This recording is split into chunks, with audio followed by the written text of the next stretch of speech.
ಹರ ಹರ ಮಹಾದೇವ್. ಪೂರ್ಣ ಮಹಾಕುಂಭದಲ್ಲಿ ಮಕರ ಸಂಕ್ರಾಂತಿ ದಿನ ಅಮೃತ ಸ್ನಾನ ಮಾಡೋ ಸೌಭಾಗ್ಯ ನಮ್ಮದಾಗಿತ್ತು. ಆ ಅಮೃತ ಸ್ನಾನ ಮಾಡೋಕ್ಕೆ ನಾವು ಹೋದ ರೀತಿ, ಆ ಐಟಿನರಿ, ಅಲ್ಲಿನ ಅನುಭವ, ಅದನ್ನು ಶೇರ್ ಮಾಡ್ಕೊಳ್ಳೋಕ್ಕೆ ಈ ವಿಡಿಯೋ. ಹೋಪ್ಫುಲಿ ಎಲ್ರಿಗೂ ಈ ವಿಡಿಯೋ ನೋಡಿ ಒಂದು ಐಡಿಯಾ ಬರುತ್ತೆ. ಯಾರ್ಯಾರು ಹೋಗಬೇಕು ಅಂದ್ಕೊಂಡಿದ್ದೀರಾ ನಿಮಗೆ ಒಂದು ಫೇರ್ ಐಡಿಯಾ ಸಿಗುತ್ತೆ, ಹೇಗೆ ಹೋಗಬೇಕು, ಏನು ಮಾಡಬೇಕು ಅನ್ನೋದು. ಸೊ ನಾವು 10ನೇ ಜಾನ್ವರಿ ಅಂದರೆ ಶುಕ್ರವಾರ ಬೆಂಗಳೂರಿನಿಂದ ಕಾಶಿಗೆ ಹೊರಟ್ವಿ. ನೋಡೋಣ. ಸೊ ಬೆಂಗಳೂರಿನಿಂದ ನಾವು ಕಾಶಿಗೆ ಫ್ಲೈಟಲ್ಲಿ ಹೋದ್ವಿ.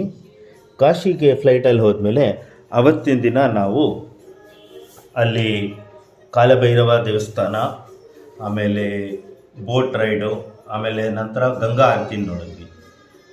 ಬಹಳ ಚೆನ್ನಾಗಿದೆ ಅದು. ಸಂಜೆ ಹೊತ್ತು ನೋಡ್ತಾ ಇದ್ದರೆ ಮೈ ರೋಮಾಂಚನವಾಗುತ್ತೆ ಅದನ್ನು ನೋಡೋಕ್ಕೆ. ಅದನ್ನು ನೋಡಿ ರಾತ್ರಿ ಅಲ್ಲೇ ಉಳ್ಕೊಂಡು ಕಾಶಿಲಿ ಬೆಳಗಿನ ಜಾವ ಕಾಶಿ ವಿಶ್ವನಾಥನ ದರ್ಶನ, ವಿಶಾಲಾಕ್ಷಿ, ಅನ್ನಪೂರ್ಣೇಶ್ವರಿ, ಆಂಜನೇಯ, ಆಮೇಲೆ ಗಣೇಶ ಎಲ್ಲರ ದರ್ಶನ ಮಾಡಿಕೊಂಡು ಕಾಶಿಯಿಂದ ನಾವು ಅದರ ನೆಕ್ಸ್ಟ್ ಡೇ ಅಂದರೆ ಶನಿವಾರ ಕ್ಯಾಬ್ ಮಾಡಿಕೊಂಡು ಸೀದಾ ತ್ರಿವೇಣಿ ಸಂಗಮ ಪ್ರಯಾಗಕ್ಕೆ ಹೋದ್ವಿ.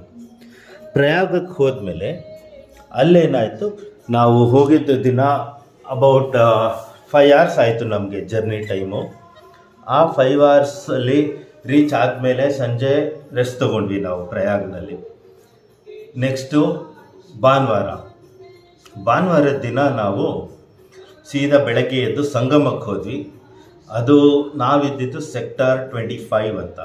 ಸಂಗಮದಲ್ಲಿ ಸ್ನಾನ ಮಾಡಿಕೊಂಡು ಅಲ್ಲೇ ಸ್ವಲ್ಪ ಸುತ್ತಾಡಿಕೊಂಡು ಫ್ರೆಂಡ್ಸನ್ನು ಮೀಟ್ ಮಾಡಿಕೊಂಡು ಬಂದ್ವಿ.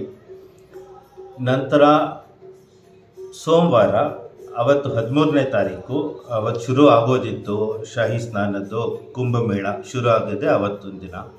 ಸೊ ಅವತ್ತು ಕೂಡ ನಾವು ಮಧ್ಯಾಹ್ನ ಇನ್ನೊಂದು ಸಂಗಮಕ್ಕೆ ಹೋಗಲಿಲ್ಲ ನಾವು, ಆದರೆ ಅಲ್ಲಿ ಬೇದಿಂಗ್ ಸ್ಪಾಟ್ಗಳಿದೆ. ಎಲ್ಲ ಸೆಕ್ಟರ್ಗಳಲ್ಲೂ ನದಿ ತೀರದಲ್ಲಿ ಒಂದೊಂದು ಬೇದಿಂಗ್ ಘಾಟ್ಸ್ ಅಂತ ಮಾಡಿದ್ದಾರೆ. ಘಾಟ್ಸಲ್ಲಿ ಸ್ನಾನ ಮಾಡಿಕೊಂಡು ನಮ್ಮ ಫ್ರೆಂಡ್ ಇದ್ದಿದ್ದು ರೂಮ್ಗೆ ಹೋದ್ವಿ. ಅವರು ಸೆಕ್ಟರ್ 19-20 ಇದ್ರು, ಸಂಗಮಕ್ಕೆ ಹತ್ತಿರ ನಮಗಿಂತ. ಸೊ ಅಲ್ಲಿ ಹೋಗಿದ್ವಿ.